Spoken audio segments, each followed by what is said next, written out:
이제 한 주를 마감하는 금요일입니다. 하나님 감사합니다.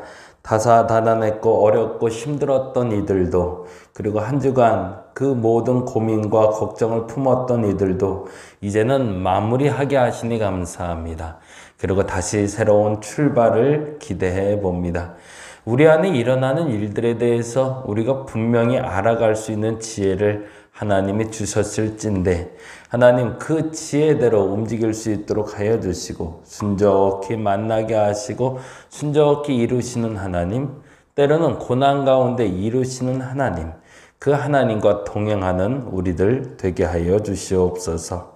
오늘도 힘든 가운데 잘 이겨내고 이제 주말을 맞이하는 우리 사랑하는 성도들 하나님 기억하시사 저들의 마음이 위로받게 하시고 또한 주의를 통해서 새심 얻게 하시고 새날을 잘 출발하게 하여 주시옵소서. 감사합니다. 고마우신 예수님 이름으로 기도드렸습니다. 아멘, 아멘. 오늘은 창세기 40장 말씀 보는데요. 40장 전체를 같이 한번 한 묶음으로 볼 거고요. 40장 1절에서 6절까지만 읽도록 합니다.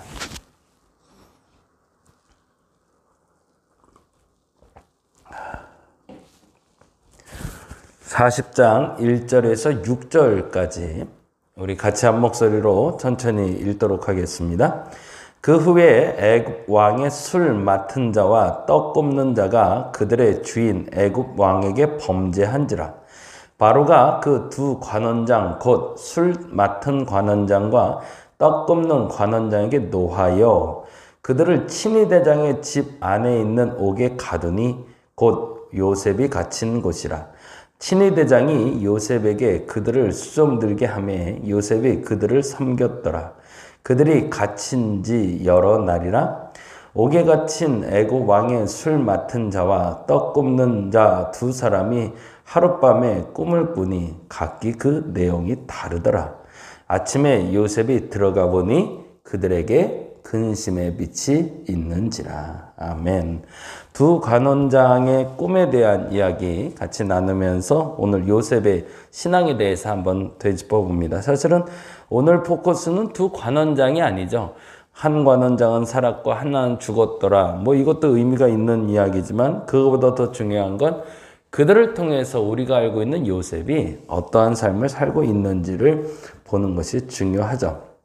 무엇보다 어제도 말씀드렸던 것처럼 요셉은 한 가지 매우 중요한 신비한 경험이라면 신비한 경험이고 재미난 경험이면 재미난 경험일 수 있는 것들을 계속해서 해가고 있음을 보게 됩니다.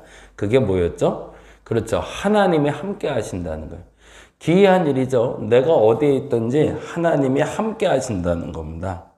그것이 내가 우물 안에 있을 땐 몰랐는데 나와서 보디발 장군에 있다 보니 거기서 아무도 의지할 사람이 없고 그리고 의지할 처소를 찾을 수도 없는 그 상황에서 누군가 나와 함께 하고 있다라는 것을 요셉이 직감하기 시작했다는 거죠. 그리고 하나님이 나와 함께 하시는구나 라는 걸 알았는데 놀라운 사실은 보디발 장군의 집에서 쫓겨나 감옥으로 가서 감옥에서 사는 동안도 동일한 경험을 하고 있더라는 겁니다. 그 동일한 경험은 뭐죠? 역시 이곳에서도 하나님이 나와 함께 하신다. 바닥으로 내려가는 나에게 하나님은 그 바닥까지도 함께 하셔서 나와 동행하고 계시다. 그래서 계속 말씀드렸던 게 그거죠. 기도하지 않아 주시는 고난이 있고 기도하라고 주시는 고난이 있다고. 기도하지 않아서 오는 고난에 그러면 공통점이 나오네요. 어떻게 되는 거죠? 기도하지 않아서 오는 고난은 하나님과 함께하지 않아서 오는 고난인 거죠. 반면에 기도하라고 주시는 고난은 그렇죠. 하나님이 함께 하시면서 함께 겪어가는 고난이죠. 그러니 그 고난에 대해서는 해석이 가능하더라. 어느 시점에 그 돌파구가 만들어지는 때 그리고 그 돌파구를 만나야 될 때 하나님이 함께 하심으로 풀어 가시더라는 거죠. 근데 그 방법에 대해서 이렇게 얘기하고 있죠. 39장 2절과 39장 21절이 그 정답에 대해서 얘기하는데 39장 2절에 이렇게 표현이 되고 있네요. 39장 2절 볼까요? 찾아볼게요. 39장 2절 여호와께서 요셉과 함께 하심으로 그가 형통한 자가 되어 그의 주인 애굽 사람의 집에 있으니 거기다 줄쳐놔야 될 게 있겠죠. 그렇죠? 여호와께서 요셉과 함께 하심으로. 그렇죠. 굉장히 중요한 단어가 나오고 있어요. 요셉이 알고 있어요. 하나님이 함께 하신다는 걸. 근데 그 함께 하면 일어나는 일이 무엇인지를 알게 됩니다. 그게 뭐였죠? 4절이죠. 같이 한번 읽어볼까요? 요셉이 그의 주인에게 은혜를 입어. 거기도 역시 줄쳐놓을게요. 그의 주인에게 은혜를 입어. 그래서 지난번 계속 설교하면서 말씀드렸죠. 귀인을 만나게 하신다는 거죠. 하나님이 함께하는 사람들에게는 하나님이 길을 보여주시는데 그 길을 열어주시고 보여주시는 방법은 귀인을 만나게 한다. 그래서 보디발 장군에서 주인에게 은혜를 입게 하십니다. 그리고 결과가 이렇게 되죠. 3절 봅니다. 3절 39장 3절 그의 주인이 여호와께서 그와 함께 하심을 보며 라고 되어 있네요. 놀라운 얘기죠. 그리고 나서 이렇게 얘기합니다. 또 여호와께서 그의 범사에 형통하게 하셨다고. 아멘. 저와 여러분이 이 복을 누릴 수 있기를 바랍니다. 신앙생활의 묘미는 여기에 있는 거죠. 내가 하나님과 함께 한다는 걸 알고 그리고 내가 하나님과 함께함으로 말미암아 그 귀인을 만나게 하셔서 그 귀인을 통해서 무슨 일? 그렇죠. 형통의 길이 열리는 걸 알게 되는 것. 요셉은 한 번일 수도 있겠다 생각했을 수도 있을 것 같아요. 이게 보디발 장군의 집에서만 있었던 일이라고 생각할 수도 있었겠죠. 어찌 보면 그래서 하나님은 혹여라는 생각에 그를 한 번 더 낮추신 것 같아요. 그래서 감옥으로 내려가는데 역시 동일한 경험을 하게 되죠. 그게 21절입니다. 같이 한번 읽어볼까요? 21절. 여호와께서 돼 있죠. 여호와께서 요셉과 함께 하시고 역시 거기다 줄쳐놓죠. 그리고 나서 재밌죠. 그 다음에 이렇게 돼 있죠. 그에게 인자를 더하사 그렇죠. 간수장에게 은혜를 받게. 이번에는 귀인이 누구예요? 간수장이 되는 거죠. 그래서 어떤 일이 벌어졌다? 23절. 그렇죠? 간수장은 그의 손에 맡긴 것을 무엇이든지 살펴보지 아니하였으니 신뢰가 쌓였다는 거죠. 이는 여호와께서 요셉과 함께 하심이라 여호와께서 그를 범사에 뭐라고요? 형통하게 하셨다고. 야, 그러면 공식처럼 나오는 게 있네요. 하나님과 함께하면 어떤 일이 벌어진다? 하나님이 사람을 붙이시고 그리고 어떤 일이 형통하게 하시더라. 누가 알아가는 거죠? 내가 이 글을 읽는 독자들이 알아가는 걸 수도 있고 또 하나 알아가는 게 있죠. 누가 알아가는 거예요? 요셉이 알아가는 거죠. 이쯤에 정말 다시 한번 돌아가 보죠. 창세기의 제일 독자가 누구라고 그랬죠? 출애굽한 백성들. 출애굽한 백성들에게 가장 중요한 요점은 뭐였죠? 하나님이 지금 너와 함께 하신다. 근데 출애굽한 이스라엘 백성들의 가장 큰 불만은 뭐예요? 왜 나의 고난은 끝나지 않는가? 그렇죠. 왜 광야를 우리는 빠져나가지 못하는가? 하나님과 함께 하는데. 왜 나는 지금 이 자리에 그대로 머물러 있는가? 왜 아무것도 변하지? 오히려 더 악해지고 있는가? 더 어려워지고 있는가? 왜 변하지 않는가? 이런 다양한 질문 속에 있는 이에게 이 요셉의 가르침은 아주 탁월한 깨달음을 주게 되는 거죠. 하나님이 지금도 함께 하셔. 그래서 만나도 주시잖아. 매출하기도 주시잖아. 때로는 벌하기도 하시잖아. 그런 내 곁에 누굴 두셨다? 귀인을 두셨다. 누구예요? 출애굽한 백성들에겐 모세가 누군지를 알게 하는 거죠. 끊임없이 모세를 통해서 하나님이 일하고 계심을. 그래서 내게 하나님의 함께 하심을 경험하게 하시고 형통하게 하심을 안내하기 위해서 모세를 붙이셨다는 걸 알아가는 게 이스라엘 백성들의 깨달음. 이 출애굽한 이스라엘 백성들이 이 글을 들으며 깨달아야 될 거였던 거죠. 그럼 우리는 조금 더 소급해 가서 이 글이 쓰여지기 전 요셉이라는 사람의 삶 속에서 들어가 보자는 거죠. 요셉은 그러면 뭘 느끼고 있는 거예요? 형들에게 팔려서 이스마엘 사람들의 손에 이끌려 애굽에 왔을 때도 하나님이 함께 하셨다. 보디발 장군의 집에 갔을 때도 하나님이 함께 하셨다. 그리고 하나님이 함께 하시면 뭐 한다? 사람을 붙이시는구나. 그리고 사람을 붙이셔서 어떻게 하신다?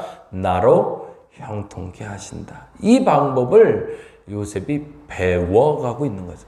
그리고 이쯤 돼서 이제 깨달아 알게 됩니다. 그래서 이제는 사람을 살필 수 있는 사람이 됩니다. 그게 바로 40장 오늘 읽었던 4절 말씀이 되죠. 같이 볼까요? 4절.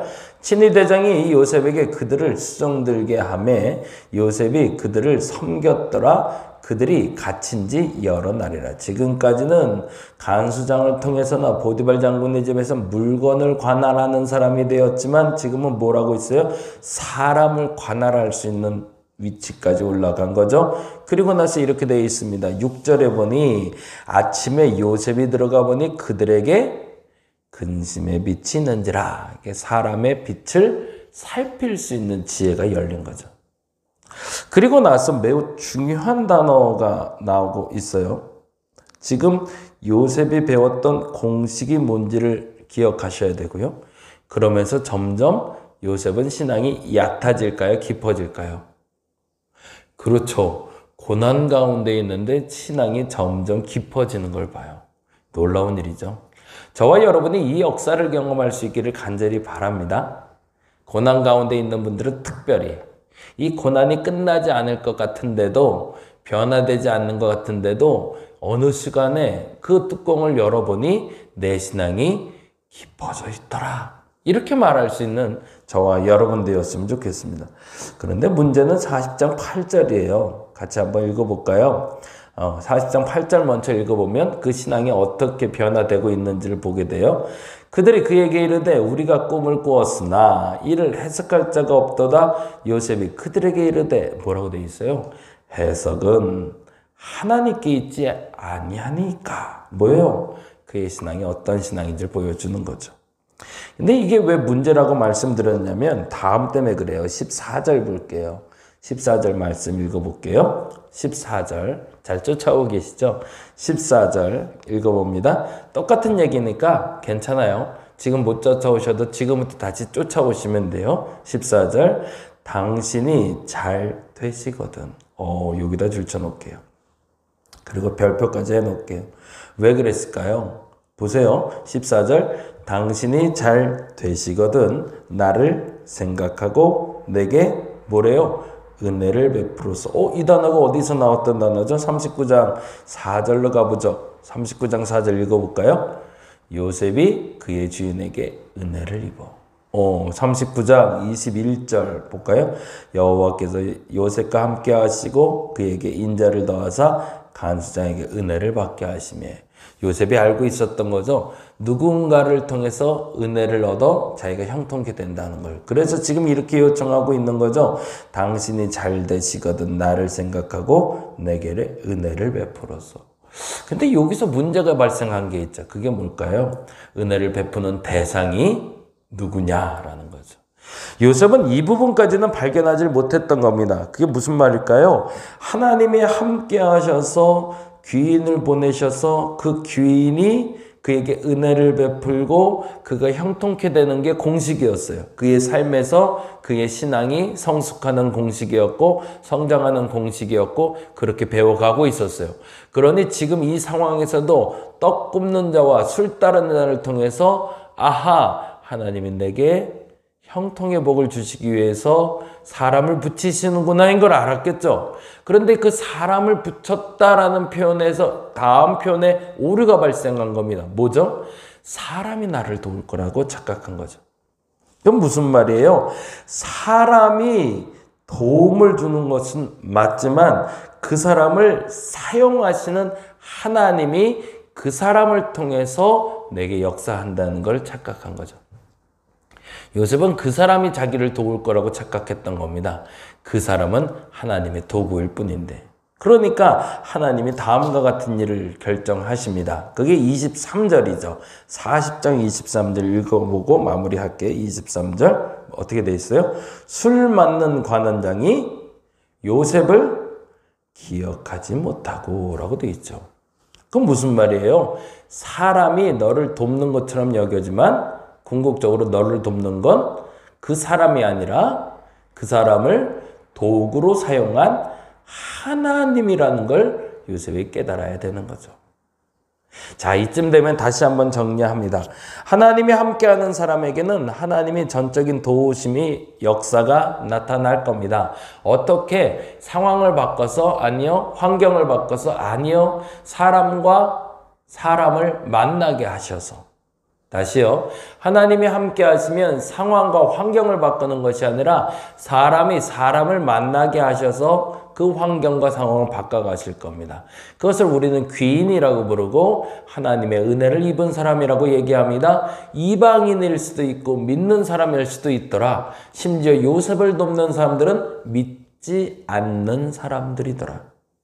그런데 더 중요한 건 그들을 도구로 삼은 하나님이 그들에게 은혜를 입게 하셔서 나로 형통하게 하셨더라. 이 공식이 저와 여러분에게도 적용되는 공식이 되길 바랍니다. 하나님이 함께 하시면 믿는 사람이든지 믿지 않는 사람이든지 하나님이 내게 귀인을 붙여주실 겁니다. 근데 그때 인정하시기 바랍니다. 그 귀인이 나를 도와주는 것이 아니라 그 귀인을 이용하시는 하나님이 나를 도와주시는 거다. 그리고 나서 그 형통의 때에 무엇을 드러내야 된다? 그렇죠. 하나님의 영광을 드러낼 수 있어야 되는 거죠. 왜? 그 귀인이 도와준 게 아니라 하나님이 도와준 거니까. 그것이 신앙의 고백입니다. 저와 여러분에게 그 믿음의 고백과 하나님이 사람을 사용하셔서 나를 형통케 하시는 그 복에 이룰 수 있는 저와 여러분 되시기를 간절히 바랍니다. 기도하겠습니다. 요셉의 신앙은 성장하고 있습니다. 변하지 않을 것 같은 상황에서 오히려 악해진 상황에서 하나님이 함께 하심을 만나게 되고 하나님이 사람을 붙이심도 알게 되고 그래서 형통케됨을 알아가게 됩니다. 그런데 오늘 한 가지 더 중요한 걸 깨닫습니다. 하나님이 사람을 통해 역사하신다는 겁니다. 그 사람이 은혜의 본질이 아니라 통로이며 그 사람을 통해서 하나님이 역사하셔서 하나님을 알게 하심을 믿습니다. 내게 그 역사가 나타나게 하여 주시옵소서. 비록 지금 상황이 더디고 힘들게 간다 할지라도 하나님 이 모든 상황에서 당신의 사람을 보내셔서 하나님이 역사하실 줄 믿습니다. 그 역사를 경험하는 우리가 되게 하여 주시옵소서. 힘든 시간을 보내고 있는 사랑하는 우리 성도들 굽어 살펴주시고 이겨내게 하여 주시옵소서. 감사합니다. 고마우신 예수님 이름으로 기도드렸습니다. 다 같이 기도하고 돌아가겠습니다.